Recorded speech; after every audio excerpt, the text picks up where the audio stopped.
Hello guys, in this video I'll show how you can fix FPS stuck at 60 for Valorant. So as you can see here, if you look on the top right, you can see that my FPS now is stuck at 60. So first what you need to do here in game settings, you need to press escape, go to video, and then these settings it really doesn't matter, but I like to, if you have laptop, you can turn this off, and also make sure that max FPS always is your basically monitors refresh rate, or you can turn it off. And if you turn it off, as you can see here, now my FPS is 270, right? And more.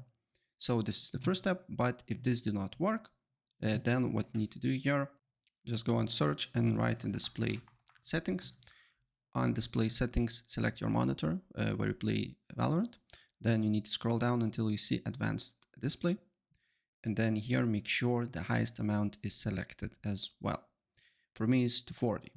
Then what you need to do here is to right click on your monitors, the desktop, show more options, and then you need to go to NVIDIA control panel.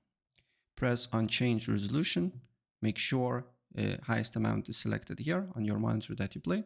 Then you need to go to manage 3D settings, and on manage 3D settings you need to look for refresh max frame rate. It should be off, and also turn off VSync. And after that, apply the changes here and you will uncap your FPS. So that's pretty much it.